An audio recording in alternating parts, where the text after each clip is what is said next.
Magandang araw guys. So ngayon, araw na to, magluluto po ako ng pork caldereta. So yun guys, ang gagawin ko po, sarsa pa lang, ulam na. So yun po, samahan niyo po ako.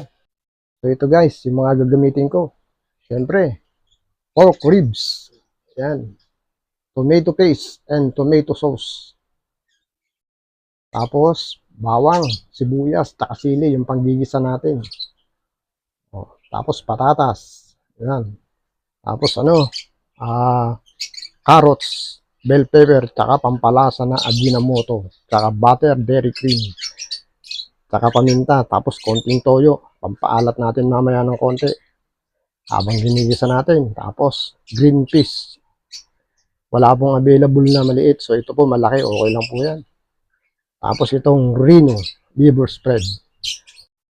So yun guys, ipiprepare ko na para makapag-gisa na tayo. Okay guys, umpisahan ko sa bawang. Yan. So yun, mas masarap pag maraming bawang guys. Yan. So yun, okay na yan. Huwag natin pa masyadong paliitin. Sunod natin tong sibuyas. So isusunod ko na po itong sili guys.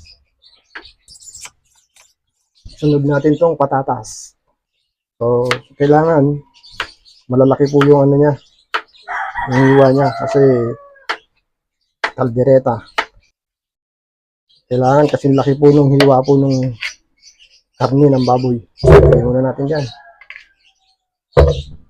So susunod po natin tong carrots. Ganun din po kalalaki sa hiwa ng patatas kanina. Yan.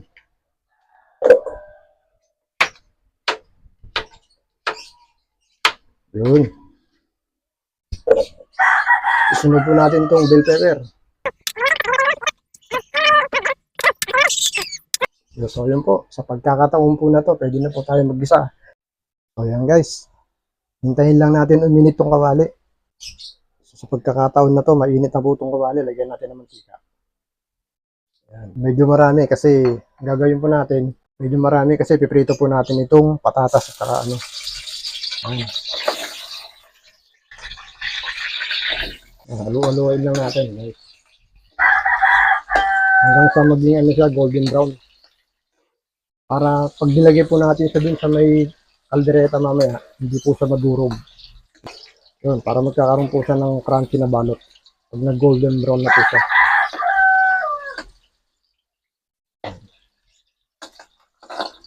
Para pag nilagay po natin sa kaldereta, buo pa rin siya. So, yan. Hintayin lang natin po maging golden brown. So, ito guys, okay na yan. So, hanguin na natin. Yan. Ayan. Golden brown na siya. Yan, okay na. So, ang gagawin natin guys, babawasan natin ng mantika. Kasi masyado marami yan. Saka natin ilalagay itong guys, yung bell pepper. Ayan. Halo-haloy lang natin. Papadaanin lang natin sa apoy. So yan guys, pwede na siyang alisin. Okay na yan. So, lalagyan na natin itong butter. Yun. Hintayin lang natin siya ma-melt guys. Ayan.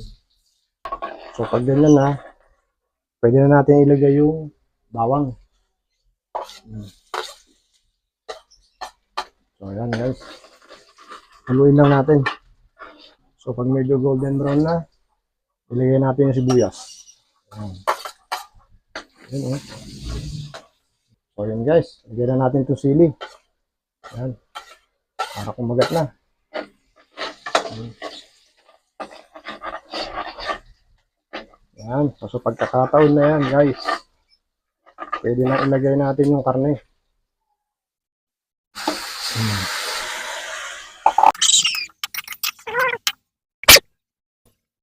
So guys, ilagay natin yung paminta.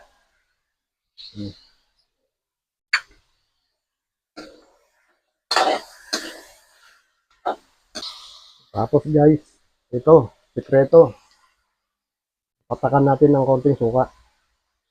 Konti lang. Ayan. So, alam niyo na kung bakit. Pantanggal, anggo, or lansa. Ayan.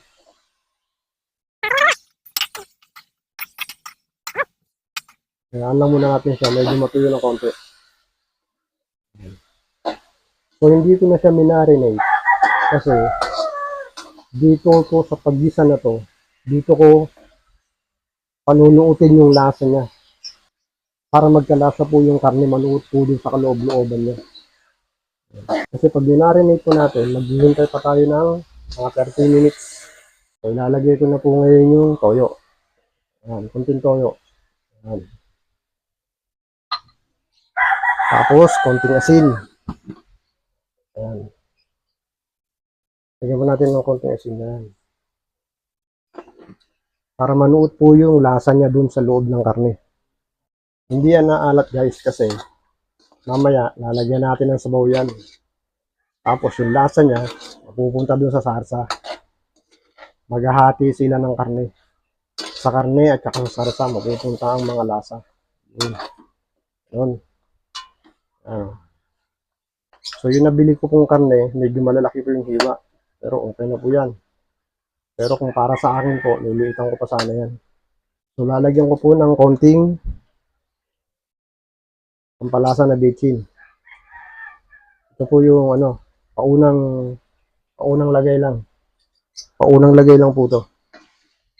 Hintay lang natin po na manuot yung lasa niya dun sa may karne.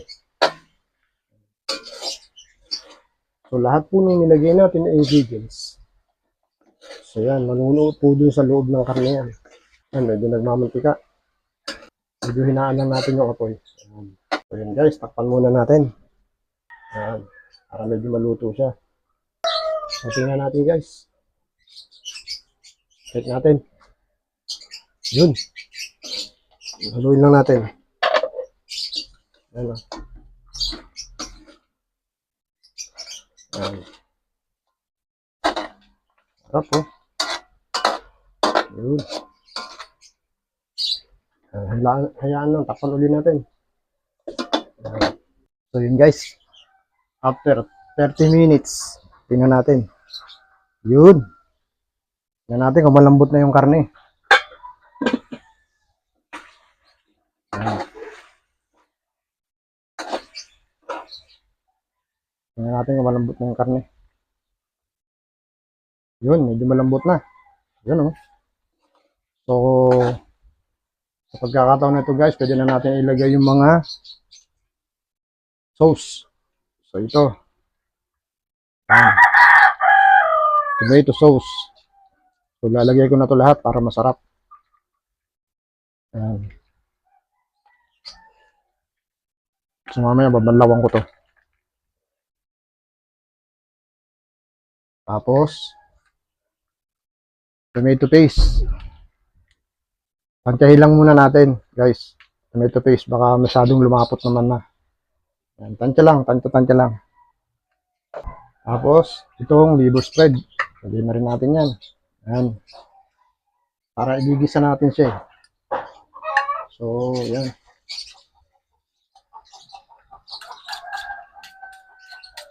Para mamaya na tayo magdadagdag ng tubig. Guys. Gigisa muna natin yan. Yan. Para yung nilagay kong mga sauce. Lumasa din dun sa may karne.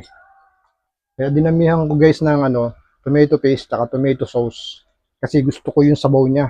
Meron siyang pinakasarsa na Kaya nga yung sinasabi ko kanina, sarsa pa lang, ulam na.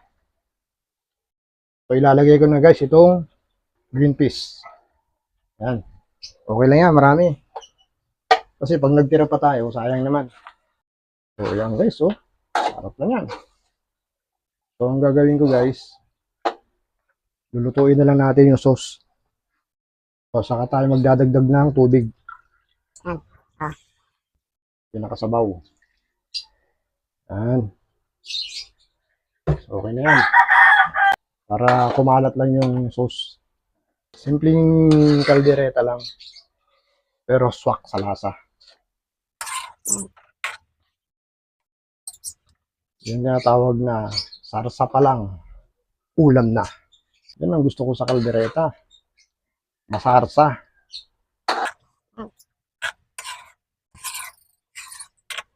So, yan. Hayaan muna natin.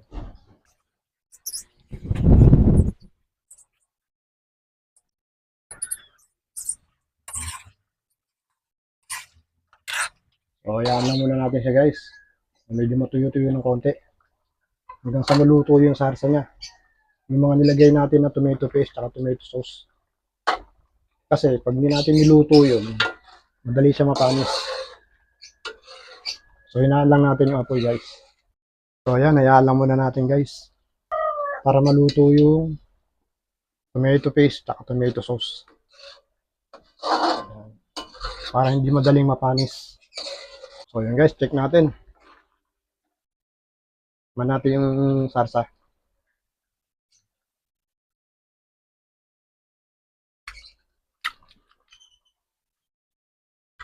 Yun, sakto na.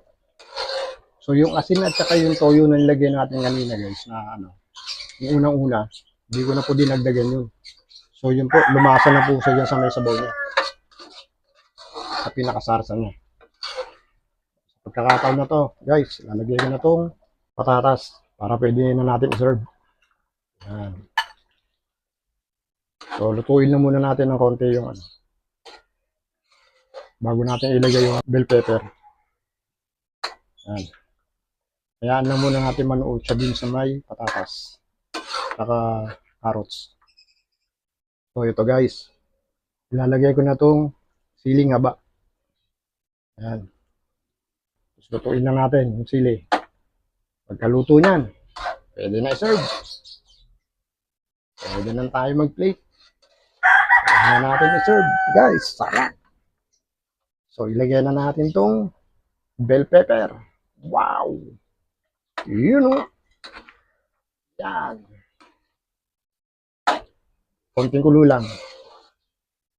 Pagkakulo niyan, pag may nakita lang tayong konting kulo, pwede na yan. Yun o. Okay na guys. Pwede na natin patayin yung apoy. Para makakain na tayo. Papatayin ko na guys yung apoy. Yun o. Ito na guys. I-plate na natin. Wow! Wow! Sarap! Yun o. Yun. Ito yung sarsa niya. Ay, sarap na sarsa o. Sarsa pa lang, ulam na. Yan yung sinasabi ko sa inyo guys. Oh. Yun. Yan. Sarsa pa lang, ulam na. Wow! Wow!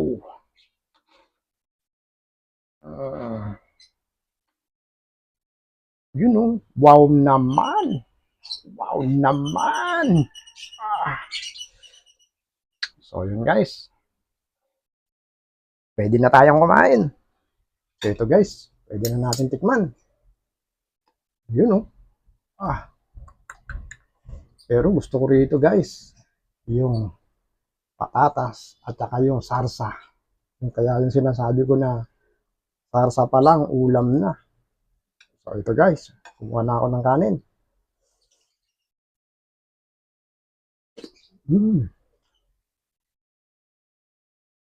Wow naman. Wow naman. Wow naman.